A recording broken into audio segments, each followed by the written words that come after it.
নমস্কার, নমস্কার, নমস্কার, নমস্কার, নমস্কার, নমস্কার, নমস্কার, নমস্কার। আপনাদের সবাইকে সবাইকে সবাইকে নমস্কার জানাচ্ছে আপনাদের সৌমিত্র বসু। সবাইকে অজস্র শুভ কামনা জানাচ্ছে, সবাইকে স্বাগত জানাচ্ছে আজকের এই শরণাগত অনুষ্ঠানে এবং সবাইকে শুভ সকাল জানাচ্ছে। শুভ হোক, শুভ হোক, শুভ হোক। আজকের সকালটি খুব সুন্দর হয়ে একটি ফোঁটা ফুলের মতো হয়ে আপনার জীবনে প্রবেশ করুক। আজকে শ্রী শ্রী রাম ঠাকুরের আবির্ভাব তিথি, পুণ্যদিন একটি। এবারে বেণী মাধব শিলের পঞ্জিকা অনুযায়ী আজকের দিনটার কথা বলি আপনাদের। আজকে 24শে মাঘ 1431, ইংরেজির 7ই ফেব্রুয়ারি 2025, শুক্রবার। আজ দশমী। সূর্যোদয়ের সময় সকাল 6টা বেজে 20 মিনিট, সূর্যাস্তের সময় বিকেল 5টা বেজে 24 মিনিট। নক্ষত্র রোহিণী। আজকে জন্মে বৃষ রাশি, বৈশ্যবর্ণ, মতান্তরে শূদ্রবর্ণ, নরগণ। রাত্রি 8টা বেজে 27 মিনিট গতে দেবগণ। আমাদের হোয়াটসঅ্যাপে চিঠি পাঠাবার নাম্বার 9831922927। চিঠির গোড়ায় অতি অবশ্যই SG লিখতে হবে। এবারে আজকের অনুষ্ঠান সম্পর্কে বলি। প্রথমে তো পুরাণ চিরন্তন। পুরাণ চিরন্তনে গরুর কথা বলছি, গো কথা। আমাদের প্রাচীন ভারতে গরুকে কিভাবে দেখা হতো, গরু, ষাঁড়, বৃষ, এই সকলকে কিভাবে দেখা হতো, এবং সেটা আমরা বলছিলাম যে সেটা কিন্তু রাজাদের অর্থ উপার্জনের একটা বড় উৎস। ব্রজভূমির কথা বলেছিলাম, যেখানে গরুদের পালন করা হতো। এইসব কথা এই নিয়ে আরো কথাবার্তা বলবো। তারপরে চলে যাব স্বামী বিবেকানন্দের রচনা থেকে পাঠে, জগৎ, দ্বিতীয় পর্ব, তার খানিকটা অংশ পড়ে শোনাবো ঠাকুর শ্রী রামকৃষ্ণ পরমহংসদেবের কথামৃত থেকে। স্বামী লোকেশ্বরানন্দের একটি করে রচনা, ছোট রচনা, সম্পূর্ণ একটি রচনা, সেটা পড়ে শোনাচ্ছি আপনাদের রোজ। তারপরে আপনাদের চিঠিপত্র এবং শেষে বাইরে দূরে 92.7 BFM এ শরণাগত। আমি আছি আপনাদের সঙ্গে, আপনাদের সৌমিত্র বসু। এখন একটু গান শুনি, গানের পর পুরাণ চিরন্তন। চিরন্তনে গো কথায় 92.7 BFM এ শরণাগত অনুষ্ঠানে। একটা কথা মনে রাখবে, এই যে গো কথায় বলছিলাম ব্রজভূমির কথা, যেখানে গরুদের রাখা হতো। প্রাচীনকালে গরুদের রাখা হতো, পরবর্তীকালে সেখানে অন্য জন্তু জানোয়ারও ঢুকে পড়ে এবং খানিকটা ওই জন্তু জানোয়ারের আবাসস্থল এইরকম একটা ব্যাপার তৈরি হয়ে যায়। এবং সেখানে প্রত্যেক রাজার মধ্যে, প্রত্যেক রাজার রাজত্বে একটা একটা একটা এক কোণে একটা প্রত্যন্ত জায়গা, সেখানে একটা ব্রজভূমি থাকতো, সেখানে তাদের গরুগুলো থাকতো এবং এই ব্রজভূমিতে যা যা কিছু হওয়ার কথা, গো প্রজনন, গো পালন, গো চারণ, সব চলতো। এবং এই যে ব্রজভূমির যিনি অধিকর্তা, ব্রজভূমিটা যার দায়িত্বে আছে, তার কাছে তো, তার দায়িত্বে তো প্রচুর ধন সম্পদ আছে। তার মানে গরু মানে তো প্রচুর ধন সম্পদ। ফলে যার কাছে প্রচুর ধন সম্পদ আছে, তার হাতে ক্ষমতাও আছে। ফলে এই যে ব্রজভূমির যিনি কর্তা, তার কিন্তু প্রচুর ক্ষমতাও ছিল। আপনারা একটা জিনিস বুঝতে পারবেন, দেখুন, কংসের অত্যাচারে তো বসুদেব খুবই নিগৃহীত হয়েছেন। তারপরে তিনি ওই শিশু কৃষ্ণকে কোথায় রেখে এসেছিলেন? রেখে এসেছিলেন কংস রাজার যে ব্রজভূমি, সেই গোকুলে। এবং এইখানেই এই ব্রজভূমির যে পতি, ব্রজপতি, তিনি কৃষ্ণের পালক পিতা নন্দ। এই নন্দ ট্যাক্স দিতেন কংস রাজাকে, কর দিতেন। ঠিক এই নন্দর কাছে, নন্দর গৃহে কৃষ্ণকে রেখে আসা হয়েছিল। অর্থাৎ ব্রজভূমির যিনি অধিপতি, তার একটা ক্ষমতা আছে। তিনি কিন্তু এলেবেলে এমনি একজন সাধারণ কোন দুগ্ধ বিক্রেতা নন, তিনি ব্রজভূমির প্রধান। সেই ক্ষমতাবান মানুষটির কাছেই কিন্তু শিশু কৃষ্ণকে রেখে দেওয়া হয়েছে। তো ঋগ্বেদের মধ্যে এই যে যজ্ঞ করা হচ্ছে, এই যজ্ঞের পরে তো কিছু চাইতে হবে দেবতাদের কাছে। বহু বহু গাভী প্রার্থনা করা হতো। বহু গাভী প্রার্থনা করে আহুতি দেওয়া হতো। মানে বেদের সময় থেকেই গরু একেবারে পুরোপুরি ব্যবসায়িক সম্পদ হিসেবে তাকে মনে করা হয়েছে, এবং এই গো সম্পদ বা গোধন পাবার জন্য চুরি থেকে বড় বড় যুদ্ধ পর্যন্ত হয়ে গেছে। বিশেষ করে এই গরু পাবার জন্য যুদ্ধ করাটা, যেমন রাজ্য দখল করবার জন্য যুদ্ধ, লুট করবার জন্য যুদ্ধ। আমরা জানি যে মন্দিরে প্রচুর ধন সম্পত্তি থাকে, সেই মন্দির লুট করা হলো, তার জন্য যুদ্ধ হলো, তো লড়াই হলো। তো সেরকম গোধন পাবার জন্য যুদ্ধ করাটা ঋগ্বেদের সময় খুব খুব কমন ব্যাপার ছিল, হতোই এইরকম। মানে একজন শক্তিমান রাজা যুদ্ধ করতে যাচ্ছেন মানেই তার প্রথম যেটা দরকার সেটা হচ্ছে কতগুলো গরু আগে পাবে, প্রথমেই কতগুলো গরুকে দখল করতে হবে, তারপর অন্য যা কিছু। এর মন্ত্রে আছে প্রথম গোসু গচ্ছতি, প্রথমেই গরুগুলোকে দখল করতে হবে। আর আরেকটা ওই ঋক মন্ত্র, সেখানে দেখা যাচ্ছে যে দুজন বড় লোক এবং খুব শক্তিশালী উদ্যোগী মানুষ গরু পালার জন্য তারা পরস্পরের সঙ্গে শত্রুতা করছেন, এবং সেখানে ইন্দ্র ওই যে শক্তিমান যে মানুষটি তাকে বন্ধু হিসেবে দেখছেন এবং তাকে গরুগুলো দান করছেন। মানে বুঝতেই পারছেন যে গরুর একটা অর্থনৈতিক উপযোগিতা আছে, তো সেই কারণে সকলেই গো সম্পদের অধিকারী হতে চাইতেন। পুরোহিতেরা যজ্ঞ করলেন, পুজো করলেন, যে পুরোহিতেরা বড় লোকের বাড়িতে পুজো করলেন বা যজ্ঞ করলেন, যা কিছু বলছিলেন, এরা বরাবর গরুকেই দক্ষিণা হিসেবে চাইতেন। বহুবিক মন্ত্রে এটা আছে যে আমাকে দক্ষিণা হিসেবে গরু দিক, গাভী দিক। ঋগ্বেদের একটি সূত্রে গরুই দেবতা, এবং যে কয়েকটি মন্ত্র ইন্দ্রের জন্য সেগুলিতে ইন্দ্রের কাছে গরুই প্রার্থনা করা হচ্ছে। এই যে শ্লোকটার কথা বলছি, সেখানে ভরদ্বাজ হচ্ছেন মন্ত্রদ্রষ্টা ঋষি। তিনি যে মন্ত্রগুলো বলছেন সেগুলোর মধ্যে দিয়ে গরুর জন্য তার যে মায়া, যে আকুতি, সেইটা ফুটে বেরোচ্ছে। 92.7 BFM শরণাগত অনুষ্ঠান শুনছেন পুরাণ চিরন্তন। আরো কথা বলবার জন্য ফিরে আসছি, একটু গান শুনে নি। ভরদ্বাজ মুনির কথা বলছিলাম আপনাদের। ভরদ্বাজ মুনি এই গরুর কথা বলছেন, গরুর জন্য তার মায়া, আকুতি এ সমস্ত ফুটে উঠছে। ইন্দ্রের কাছে গরুর জন্য প্রার্থনা করা হচ্ছে, এবং এই গরুকে নিয়ে এমন আশ্চর্য সুন্দর কবিতা কোথাও লেখা হয়নি। এবং এই ভরদ্বাজ মুনির এই যে সুপ্ত, সেটা শুরু হয়েছে গরুর আবাহনে আর শেষ হয়েছে গরুর প্রজনন প্রার্থনায়। অর্থাৎ গরুকে আহ্বান করা হচ্ছে এবং আরো গাভী চাই, আরো গাভী যাতে পেতে পারি। যারা গরুর জন্য যুদ্ধ করত এবং গরুকে জিতে আনত, আপনারা তো মহাভারতের গল্প জানেন, সেই কৃষ্ণ সারথী হয়েছিলেন, বিরাট রাজার গরু চুরি করতে গিয়েছিলেন দুর্যোধনেরা। গরু জিতে আনাটা একটা খুব বিরক্তের ব্যাপার ছিল, এবং যিনি এই গরু জিতে আনতেন তাকে বলা হতো গোজিত, মানে গরু জিতে এনেছেন, গোজিত। গরুর জন্য যুদ্ধ, গোধন লাভের জন্য রাজা শত্রুতা, কিংবা শুধুমাত্র গরু পাবার জন্য বিনা কারণে যে রাজার শক্তি বেশি তিনি আক্রমণ করছেন, এর উদাহরণ সবচেয়ে ভালো আছে মহাভারতে।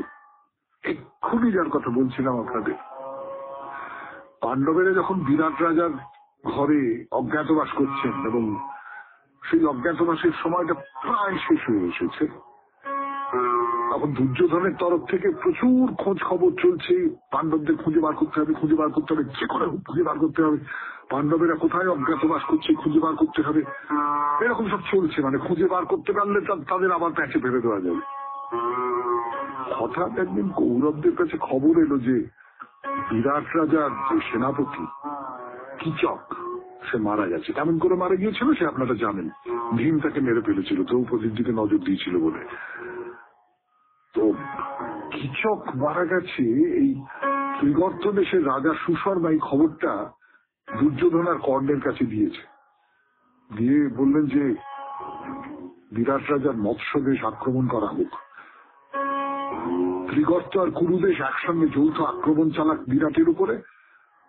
আমরা মানে ত্রিগর্তর লোকেরা জোর করে ওদের রাজধানী আক্রমণ করে রাজ্যটাকে ভাগ করে নিতে পারি, অথবা ওদের হাজার হাজার গরু আছে, সেই গরুগুলোকে আমরা হরণ করে নিতে পারি। তাহলে হাজার হাজার গরুকে বিরাটের গোশালা থেকে বার করে আনা, এটা একটা মতলব ছিল, মনে রাখবেন। শেষ করলাম পুরাণ চিরন্তন আজকের মতো 92.7 BGFM এ শরণাগত অনুষ্ঠান শুনছেন। এবার স্বামী বিবেকানন্দের রচনা থেকে পাঠ, জগৎ দ্বিতীয় পর্ব। ফিরে আসছি গানের পর। বিবেকানন্দের রচনা থেকে পাঠ করে শোনাচ্ছি আপনাদের জগৎ দ্বিতীয় পর্ব। 92.7 BGFM এ শুনছেন শরণাগত, জীবনের সহজ পাঠ। আত্মার যে পুনর্জন্ম হয় তাহার কি কোনো যুক্তিযুক্ত প্রমাণ আছে? এতক্ষণ আমরা কেবল শঙ্কা নিরাশ করিতেছিলাম, দেখাইতেছিলাম পুনর্জন্মবাদ খণ্ডন করিবার যুক্তিগুলি অকিঞ্চিতকর। এখন পুনর্জন্মের পক্ষে যেসব যুক্তি আছে তাহা বিবৃত হইতেছে। পুনর্জন্মবাদ ব্যতীত জ্ঞান অসম্ভব। মনে করো আমি রাস্তায় গিয়ে একটা কুকুর দেখিলাম, উহাকে কুকুর বলিয়া জানিলাম কি রূপে? যখনই উহার ছাপ আমার মনের উপর পড়িল, উহার সহিত মনের ভিতরকার পূর্ব সংস্কারগুলি মিলাইতে লাগিলাম। দেখিলাম আমার যাবতীয় পূর্ব সংস্কার স্তরে স্তরে সাজানো রহিয়াছে।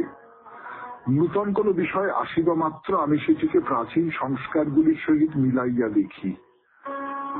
যখনই দেখি সেই ভাবের আর কতকগুলি সংস্কার রহিয়াছে, অমনি আমি ওইগুলিকে সেগুলির সহিত মিলাই, তখনই আমার তৃপ্তি আসে। আমি তখন উহাকে কুকুর বলিয়া জানিতে পারি, কারণ উহা পূর্বাবস্থিত কতকগুলি সংস্কারের সহিত মেলে।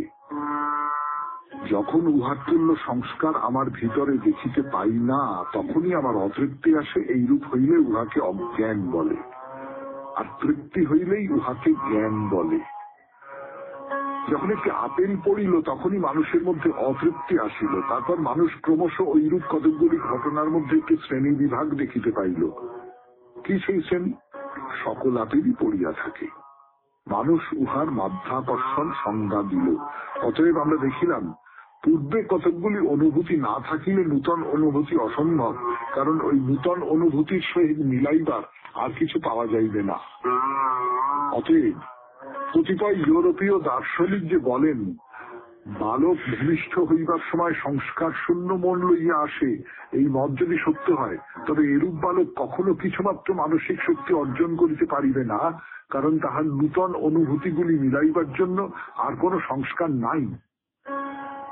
অতএব দেখিলাম এই পূর্ব সঞ্চিত জ্ঞান ভাণ্ডার ব্যতীত নূতন কোন জ্ঞান হওয়া অসম্ভব। বাস্তবিক আমাদের সকলকেই পূর্ব সঞ্চিত জ্ঞান ভাণ্ডার সঙ্গে করিয়া লইয়া আসিতে হইয়াছে। অভিজ্ঞতা হইতে জ্ঞান লাভ হয়, আর কোনো পথ নাই। যদি আমরা এখানে ওই জ্ঞান লাভ না করিয়া থাকি, তবে অবশ্যই অপর কোথাও উহা লাভ করিয়া থাকিব। মৃত্যু ভয় সর্বত্রই দেখিতে পাই। কেন? একটি কুক্কুট এইমাত্র ডিম হইতে বাহির হইয়াছে, একটি বাজ পাখি আসিল, অমনি সে ভয়ে মায়ের কাছে পলাইয়া গেল। কোথা হইতে ওই কুক্কুট শাবকটি শিখিল যে কুক্কুট বাজের ভক্ষ? ইহার একটি পুরাতন ব্যাখ্যা আছে, কিন্তু উহাকে ব্যাখ্যাই বলা যাইতে পারে না। উহাকে স্বাভাবিক জ্ঞান, ইনস্টিংক্ট বলা হয়। যে ক্ষুদ্র কুক্কুটটি এইমাত্র ডিম হইতে বাহির হইয়াছে, তাহার এরূপ মরণ ভীতি আসে কোথা হইতে? ডিম হইতে সদ্য বহির্গত হংস জলের নিকট আসিলেই ঝাঁপ দিয়া জলে পড়ে এবং সাঁতার দিতে থাকে। কেন? উহা কখনো সাঁতার দেয় নাই, অথবা কাহাকেও সাঁতার দিতে দেখে নাই। লোকে বলে উহা স্বাভাবিক জ্ঞান। স্বাভাবিক জ্ঞান বলিলে একটা খুব লম্বা চওড়া কথা বলা হইল বটে, কিন্তু উহা আমাদিগকে নতুন কিছুই শিখাইল না। শুনলেন স্বামী বিবেকানন্দের রচনা থেকে পাঠ। 92.7 BGFM এ শরণাগত অনুষ্ঠান শুনছেন। এখন গানের পর কথা মৃত। এরপর 92.7 বিগ এফএম এ শোনাগত অনুষ্ঠান শুনছেন। এখন কথামৃত থেকে পাঠ পাঠ করে শোনাচ্ছি আমি আপনাদের সৌমিত্র বসু। কথামৃতে নানান ঠাকুরের উপদেশ দেওয়া রয়েছে। ঠাকুর নানা রকম উপদেশ দিয়েছেন, তার অনুভূতির কথা বলেছেন। সেই সব কথা মাস্টারমশাই লিখে রেখেছিলেন এবং সেই লেখা থেকে পড়ে শোনাচ্ছি আপনাদের। যেমন একটা গল্পই বলবো। ঠাকুর তো গল্প করে করেই বলতেন, এবং যারা মহান মানুষ, যারা ওই উচ্চ কোটির মানুষ, তারা এরকম গল্প করে করেই আমাদের মতন সাধারণ মানুষ যারা, তাদের অনুভূতির কথা বলেন, নিজেদের অনুভূতির কথা বলেন। যেমন একটা গল্প আপনাদের সকলেরই জানা, সেটা হচ্ছে যে একজন কাঠুরে, সে এগিয়ে যাচ্ছে, ক্রমাগত এগিয়ে যাচ্ছে। এমনি জঙ্গল তার তৃপ্তি হলো না, সে আরো বেশি এগিয়ে গেল। গিয়ে সে দেখলো যে চন্দন কাঠের বন, আরো এগিয়ে গিয়ে দেখলো রূপোর খনি, আরো এগিয়ে গেল, সোনার খনি, আরো এগিয়ে গেল, হিরে মানি, এগোচ্ছে। এটা আমাদের ব্যবহারিক জীবনেও কিন্তু খুব সত্য। যে মানুষটি জীবনে সফল হয়েছেন, আমি সফলতার কথা বলছি, সার্থকতার কথা বলছি না, কিন্তু সফলতা এবং সার্থকতা।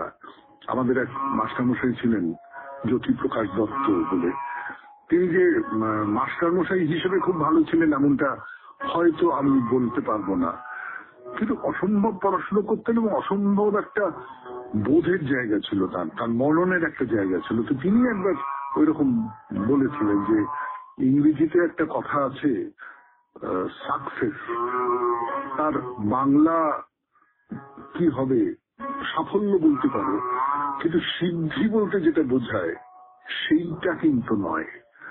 অর্থাৎ সিদ্ধিটা অন্য জিনিস, সাফল্য। সেই সফল মানুষ তারাও কিন্তু নিজের গণ্ডির মধ্যে কখনো আটকে থাকে না, নিজে কখনো একটা জায়গায় বসে তৃপ্ত হয় না। আমরা যারা সংসারী মানুষজন তারা তৃপ্ত হই, বেশ তো আছি, এই তো, তার বাইরে আমরা খুব বেশি দূর এগোতে পারি না। এটা আধুনিক কালের নিয়ম। আধুনিক কালের যে মানুষটি চাকরি বাকরি করেন তার মনে হয় না আরো ভালো পদ পেতে হবে। পার্থিব দিক থেকে এই যে উচ্চাভিলাষ, সেই উচ্চাভিলাষটা অনেকের মধ্যেই থাকে, আমাদের অনেকের মধ্যেই থাকে। সেই উচ্চাভিলাষ আমাকে টানতে যেখানে নিয়ে যায় সেখানে নিয়ে যায়। কিন্তু অন্তরের যে উচ্চাভিলাষ, অনুভূতির যে উচ্চাভিলাষ, ঈশ্বর আরাধনার যে উচ্চাভিলাষ, আমি একটা জায়গা পর্যন্ত পৌঁছলাম, সেইটা পৌঁছে আমার মনে হলো যে না, এতে তো হচ্ছে না, আমি তো তাকে পাচ্ছি না। আমার যে যাত্রাপথ, সেই যাত্রাপথের শেষটা কোথায়, সেই শেষটা আমাকে খুঁজে বার করতে হবে। এই যে উচ্চাভিলাষ, এই উচ্চাভিলাষ মানুষকে তার সাধন ক্ষেত্রে এগিয়ে নিয়ে যায়। শুনছেন কথামৃত থেকে পাঠ 92.7 বিগ এফএম এ শরণাগত অনুষ্ঠানে। একটু গান শুনি, গানের পর ফিরে আসছি আরো পাঠ করবার জন্য। শোনাচ্ছি আপনাদের সকালবেলা 92.7 বিগ এফএম এ এই শরণাগত অনুষ্ঠানে। ঠাকুর কি বলছেন যে যারা অজ্ঞান তারা যেন মাটির দেওয়ালের ঘরের ভিতরে রয়েছে, ভেতরে আলো নেই, বাইরের কোনো জিনিস দেখতে পাচ্ছে না। জ্ঞান লাভ করে যে সংসারে থাকে সে যেন কাঁচের ঘরের ভেতরে আছে, ভেতরে আলো, বাইরেও আলো, ভেতরের জিনিসও দেখতে পায় আবার বাইরের জিনিসও দেখতে পায়। অর্থাৎ আমরা এই যে কুয়োর মধ্যে রয়েছি, সংসারের যে কুয়ো, বিষয়ের যে কুয়ো, কামনা বাসনার যে কুয়ো, এর বাইরে বেরিয়ে যেতে পারলে সত্যিকারের কোনো জ্ঞান যদি আপনার ভেতরে আলো জ্বেলে দেয়, তাহলে আপনি বুঝতে পারবেন এই অন্ধকারের মধ্যে দিয়ে আপনি রাস্তা চলছেন। এই কিছুদিন আগেই সেই অভিজ্ঞতা হয়েছে। আমি একটু সুন্দরবনে বেড়াতে গিয়েছিলাম, তো সেখানে লঞ্চ থেকে নেমে যেখানে আমাদের থাকবার জায়গা, ওই পাহাড় ধরে একটু মূল রাস্তাটায় যাবার পথটা খুব সরু, আর সেখানে ওই মোবাইলের টর্চ জেলে যাচ্ছি আমরা। ওই যেটুকু টর্চের আলো পড়ছে তার বাইরে ঘুটঘুটে অন্ধকার, সেটা অমাবস্যা ছিল, ঘুটঘুটে অন্ধকার, কিচ্ছু দেখা যাচ্ছে না। তো আমাদের এই যে বেঁচে থাকাটা, সেই বেঁচে থাকাটা ওই রকম একটা সরু সরু এবড়ো খেবড়ো রাস্তার উপর দিয়ে ঘুটঘুটে অন্ধকারে একটা বাতি জেলে কোনো মতে যেটুকু দেখতে পাচ্ছি সেইটুকু ধরে ধরে ধরে ধরে এগিয়ে যাওয়া। কিন্তু আমি যদি বাইরের রাস্তাটা দেখতে পাই, আমি যদি দিশাটা দেখতে পাই, আবার পরদিন সকালবেলা আবার লঞ্চে আসবার সময় সেই রাস্তা ধরে এলাম, তখন তো চারপাশটা ফটফট করছে, সমস্তটা দেখা যাচ্ছে, রাস্তাটা দেখা যাচ্ছে, কোথায় রাস্তাটার থেকে নেমে গেছে জমি সেই দেখা যাচ্ছে। এই যে সবটা দেখতে পাওয়া, এই সবটা দেখতে পাওয়ার জন্য একটা জ্ঞানের আলো দরকার, এই সবটা দেখতে পাওয়ার জন্য একটা সূর্যের আলো দরকার। সেই জ্ঞান সূর্য এইটা হলে মানুষ অনেকটা পর্যন্ত দেখতে পায়, তার নিজের ভেতরে কি আছে দেখতে পায়, তার বাইরে কি আছে দেখতে পায়। তা না হলে আমরা বাইরেটাও দেখতে পাই না, আবার ভেতরটাও দেখতে পাই না।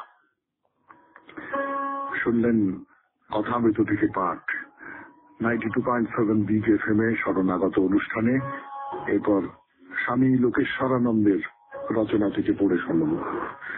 রচনার নাম সুন্দর হলো আরো সুন্দর তোমার লেখনী পরশে। পড়া যাক কি লিখেছেন স্বামী লোকেশ্বরানন্দ। 92.7 বিগ FM এ শুনছেন জীবনের সহজ পাঠ শরণাগত। সুন্দর হলো আরো সুন্দর তোমার লেখনী পরশে। স্বামী লোকেশ্বরানন্দের রচনা থেকে পড়ে শোনাচ্ছি আপনাদের 92.7 বিগ FM এ শরণাগত অনুষ্ঠানে। মাত্র 26 বছরে কিটস মারা গেলে শেলি যে শ্রদ্ধার্ঘ্য নিবেদন করেন তার থেকেই শিরোনামটি লাভলিনেস মেড মোর লাভলি নেওয়া। কিন্তু সুন্দরকে সুন্দরতর করে তোলা যায় কি করে? একটি উপায় হলো সৌন্দর্যের অদেখা বা ভাষা ভাষা ভাবে দেখা দিকগুলি উন্মোচন করা। যেমন ধরুন, সূর্যোদয় দেখে আমরা প্রায় সকলেই মুগ্ধ হই, তবে কবির চোখ দিয়ে যখন দেখি সেই সৌন্দর্য যেন আরো বেশি করে উপলব্ধি করতে পারি। এর কারণ কবির সৌন্দর্য বোধ আমাদের চাইতে অনেক বেশি, তাই তার দৃষ্টিতে যে সুষমা ধরা পড়ে আমরা তা দেখতে পাই না। ঠিক সেই রকম জগতের 5টা জিনিস সাধারণ মানুষ যে চোখে দেখে মহাপুরুষ সেভাবে দেখেন না। প্রত্যেক বস্তুর অন্তর্নিহিত ব্যঞ্জনাটি তাদের দৃষ্টিতে অনেক বেশি করে ধরা পড়ে। আমাদের চোখে সিংহ সিংহই, তার বেশি কিছু নয়, কিন্তু শ্রীরামকৃষ্ণের সূক্ষ্ম দৃষ্টিতে সে জগন্মাতার বাহন। কেবল এইটুকু চিন্তাই তাকে ভাব সমাধির গভীর আনন্দে উদ্দীপিত করার পক্ষে যথেষ্ট। চারপাশের সবকিছুই তার চেতনা থেকে একেবারে মুছে যায় তখন। একটি ইংরেজ ছেলের দাঁড়ানোর ভঙ্গি দেখে তার কৃষ্ণের কথা মনে পড়ে যায়, আনন্দে শিহরিত হতে থাকেন, যেন কৃষ্ণের সান্নিধ্যেই রয়েছেন তিনি। প্রতীক তখন আর সামান্য প্রতীক থাকে না, মূল বস্তুই হয়ে যায়। এটা তখনই সম্ভব হয় যখন মানুষ অতীন্দ্রিয় দৃষ্টি লাভ করে। এই তীক্ষ্ণ অনুভূতি শক্তি বর্ণহীন ইন্দ্রিয়গ্রাহ্য অভিজ্ঞতাগুলিকেও সুগভীর তাৎপর্যে মণ্ডিত করে বর্ণময় করে তোলে। হয়তো এই অনুভূতির পেছনে কল্পনার প্রেরণা আছে, তবে কল্পনা হলেও বলতে হবে এই অতি উচ্চ স্তরের কল্পনা। জীবনকে আমরা ওপর ওপর দেখি, তলিয়ে দেখি না, আর তাই কত কিছু হারাই। আমরা স্থূলভাবে সবকিছু দেখে তাদের ভালো মন্দ নিরূপণ করি, তাদের প্রকৃত স্বরূপ আমাদের দৃষ্টির বাইরেই রয়ে যায়। কিন্তু যিনি যথার্থ সংবেদনশীল ও সূক্ষ্ম অনুভূতি সম্পন্ন মানুষ, তিনি যে কোনো বস্তুর গভীরে প্রবেশ করে তার বিরাট তাৎপর্য উদ্দেশ্যটি, এক কথায় তার আন্তঃসত্ত্বাটি ধরে ফেলতে পারেন। উইলিয়াম ব্লেক বলতেন, 1 ঘন্টার ভিতর অনন্তকালকে প্রত্যক্ষ করা যায় এবং একটি বালুকণার ভিতর দেখা যায় গোটা বিশ্বকে। আপনি অনুবিশ্ব বা নিখিল বিশ্ব যার দিকেই দৃষ্টিপাত করুন না কেন, মর্মবাণী একই, এক সত্তা উভয়ের মধ্যেই বিরাজমান। বস্তুর স্থূল প্রকৃতি যাই হোক না কেন, তার অন্তরালে যে সূক্ষ্মতম সত্তাটি রয়েছে সেইটি মহত্বপূর্ণ। সেই সত্তাটি কি রকম? অতীন্দ্রিয়বাদীরা বলেন সেই সত্তা অনন্ত, বিশ্বজনীন, এক ও অদ্বিতীয়। বিশ্বের সবকিছু সেই সত্তারই প্রতীক। সীমিত বস্তুর মধ্যে এই অসীম সত্তাকে দেখাই মানুষের সর্বোচ্চ অতীন্দ্রিয় অনুভূতি। সাধারণ মানুষ ইন্দ্রিয়গ্রাহ্য অভিজ্ঞতার কারাগারেই বন্দী, তার বাইরে যাওয়ার ক্ষমতা তার নেই। অতীন্দ্রিয়বাদী কিন্তু বিচরণ করেন অতিলৌকিক স্তরে, তার দৃষ্টি অনন্তে প্রসারিত, তার সেই অখণ্ড দৃষ্টিতে ধরা পড়ে সবকিছু। সব রকম অভিজ্ঞতার জন্য সাধারণ মানুষ ইন্দ্রিয়ের উপর নির্ভরশীল। অতীন্দ্রিয়বাদী কিন্তু তা নয়, তিনি ইন্দ্রিয়ের পারে গিয়ে সবকিছু অনুভব করেন। সেই হেতু তার অনুভব প্রত্যক্ষ এবং গভীর। এ কেমন করে হয় তা ব্যাখ্যা করে বোঝানো কঠিন, কিন্তু তাহলে সত্য এই যে তিনি নিজে তো উপলব্ধি করেনি, আবার তিনি যা দেখেন এবং অনুভব করেন তার সৌন্দর্য, মহিমা ও তাৎপর্য অনুধাবন করতে অন্যকে সাহায্য করেন। এই জগতে কোনো কিছুই পুরোপুরি খারাপ বা বৃথা নয়। যদি সেরকম মনে হয় তো তার জন্য আমাদের দৃষ্টিভঙ্গি ও প্রকৃতিই দায়ী। যার চেতনা খুব সূক্ষ্ম, তিনি আর 5 জনের চাইতে অনেক বেশি দেখতে পান। তার সংস্পর্শে যাই আসুক না কেন, তাকে তিনি নিজের অন্তরের সৌন্দর্য, শান্তি ও আনন্দের অংশীদার করে নেন। কিটসের প্রতি শ্রদ্ধাঞ্জলি নিবেদন করতে গিয়ে শেলি এই কথাই বলতে চেয়েছেন। এই বিশ্ব ব্রহ্মাণ্ডকে শ্রীরামকৃষ্ণ মাতৃভাবে দেখতেন। জগতের নাম রূপাত্মক সবকিছুই সেই জগন্মাতার এক একটি রূপ। তিনি এবং তার মা এক সত্তায় সত্তাবান ছিলেন বলেই তার দৃষ্টিতে এই পরম সত্যটি ধরা পড়েছিল। শুনলেন স্বামী লোকেশ্বরানন্দের রচনা থেকে পাঠ, 92.7 বিগ এফএম এ শরণাগত অনুষ্ঠানে। এইবারে আপনাদের চিঠি পড়ব, তারপরে বাইরে দূরে ফিরে আসছি গানের পর। শোনাচ্ছি আপনাদের সকালবেলা 92.7 বিগ এফএম এ এই শরণাগত অনুষ্ঠানে। ঠাকুর কি বলছেন? বলছেন যে যারা অজ্ঞান তারা যেন মাটির দেওয়ালের ঘরের ভিতরে রয়েছে, ভেতরে আলো নেই, বাইরের কোনো জিনিস দেখতে পাচ্ছে না। জ্ঞান লাভ করে যে সংসারে থাকে সে যেন কাঁচের ঘরের ভেতরে আছে, ভেতরে আলো, বাইরেও আলো, ভেতরের জিনিসও দেখতে পায় আবার বাইরের জিনিসও দেখতে পায়। অর্থাৎ আমরা এই যে কুয়োর মধ্যে রয়েছি, সংসারের যে কুয়ো, বিষয়ের যে কুয়ো, কামনা বাসনার যে কুয়ো, এর বাইরে বেরিয়ে যেতে পারলে সত্যিকারের কোনো জ্ঞান যদি আপনার ভেতরে আলো জ্বেলে দেয়, তাহলে আপনি বুঝতে পারবেন এই অন্ধকারের মধ্যে দিয়ে আপনি রাস্তা চলছেন। এই কিছুদিন আগেই সেই অভিজ্ঞতা হয়েছে। আমি একটু সুন্দরবনে বেড়াতে গিয়েছিলাম, তো সেখানে লঞ্চ থেকে নেমে যেখানে আমাদের থাকবার জায়গা, ওই পাহাড় ধরে একটু মূল রাস্তাটায় যাবার পথটা খুব সরু, আর সেখানে ওই মোবাইলের টর্চ জেলে জেলে জেলে জেলে যাচ্ছি আমরা। ওই যেটুকু টর্চের আলো পড়ছে তার বাইরে ঘুটঘুটে অন্ধকার, সেটা অমাবস্যা ছিল, ঘুটঘুটে অন্ধকার, কিচ্ছু দেখা যাচ্ছে না। তো আমাদের এই যে বেঁচে থাকাটা, সেই বেঁচে থাকাটা ওই রকম একটা সরু সরু এবড়ো খেবড়ো রাস্তার উপর দিয়ে ঘুটঘুটে অন্ধকারে একটা বাতি জেলে কোনো মতে যেটুকু দেখতে পাচ্ছি সেইটুকু ধরে ধরে ধরে ধরে এগিয়ে যাওয়া। কিন্তু আমি যদি বাইরের রাস্তাটা দেখতে পাই, আমি যদি দিশাটা দেখতে পাই, আবার পরদিন সকালবেলা আবার লঞ্চে আসবার সময় সেই রাস্তা ধরে এলাম, তখন তো 4-5টা ফটফট করছে, সমস্তটা দেখা যাচ্ছে, রাস্তাটা দেখা যাচ্ছে, কোথায় রাস্তাটার থেকে নেমে গেছে জমি সেই দেখা যাচ্ছে। এই যে সবটা দেখতে পাওয়া, এই সবটা দেখতে পাওয়ার জন্য একটা জ্ঞানের আলো দরকার, এই সবটা দেখতে পাওয়ার জন্য একটা সূর্যের আলো দরকার। সেই জ্ঞান সূর্য এইটা হলে মানুষ অনেকটা পর্যন্ত দেখতে পায়, তার নিজের ভেতরে কি আছে দেখতে পায়, তার বাইরে কি আছে দেখতে পায়। তা না হলে আমরা বাইরেটাও দেখতে পাই না, আবার ভেতরটাও দেখতে পাই না। শুনলেন কথামৃত থেকে পাঠ, 92.7 বিগ এফএম এ শরণাগত অনুষ্ঠানে। এরপর স্বামী লোকেশ্বরানন্দের রচনা থেকে পড়ে শুনব। রচনার নাম সুন্দর হলো আরো সুন্দর তোমার লেখনী পরশে। পড়া যাক কি লিখেছেন স্বামী লোকেশ্বরানন্দ। 92.7 বিগ এফএম এ শুনছেন জীবনের সহজ পাঠ, শরণাগত। কিছুদিন ধরে আমরা এখন মহারাষ্ট্রের কোলাপুরে, সেখানে বিখ্যাত মহালক্ষ্মীর মন্দির, সেই মন্দির দর্শন করছি আমরা।